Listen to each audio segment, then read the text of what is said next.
আসসালামু আলাইকুম রহমতুল্লাহ। বন্ধুরা সবাই কেমন আছেন? আশা করি সবাই ভালো আছেন। বন্ধুরা আজকে আমি আপনাদের সামনে একটি ভিডিও তুলে ধরলাম।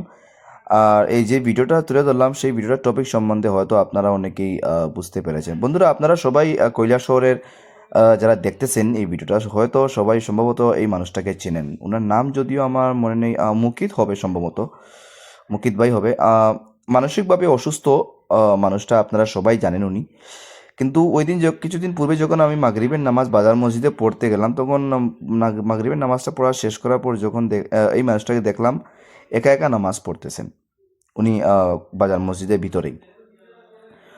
তো আমি একটা জিনিস ওই সময় আমার মনে প্রশ্ন জাগলো, আপনারা সবাই জানেন উনি মানসিকভাবে অসুস্থ ব্যক্তি, আমিও জানি, রাস্তাঘাটে সবসময় চলাফেরা করেন। তবে ও মাগরিবের নামাজের সময় যখন আমি দেখলাম তখন আমার মনে একটা প্রশ্ন জাগলো যে একজন মানসিকভাবে অসুস্থ ব্যক্তি হয়েও যেন সৃষ্টিকর্তার যে হুকুম, সবচেয়ে সবচেয়ে এক নাম্বার হুকুম যেটা মানে ফার্স্ট প্রায়োরিটি যেটা 5 ওয়াক্ত নামাজ, এটা অন্ততপক্ষে মানসিকভাবে অসুস্থ হওয়ার পরেও সে এটা ছাড়তে পারেনি।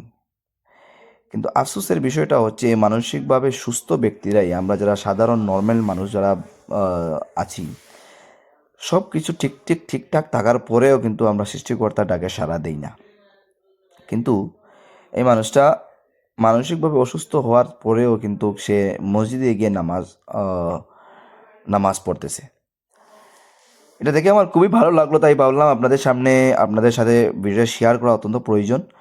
আর ভিডিওটা একটু স্লো মোশনে বানিয়েছি, যদিও একটা শর্ট ভিডিও বানিয়েছিলাম তখন শর্ট বানিয়েছিলাম তখন এখন একটু স্লো মোশনে করেছি। যদিও উনি নামাজটা নর্মাল একজন সাধারণ মানুষ যেভাবে পড়েন এভাবেই পড়তেছিলেন উনি। আমি ভিডিওটা একটু স্লো মোশন করে দিয়েছি। তো ভিডিওটা ভালো লাগলে আপনারা শেয়ার করবেন এবং সবাইকে দেখার সুযোগ করে দিবেন। ধন্যবাদ।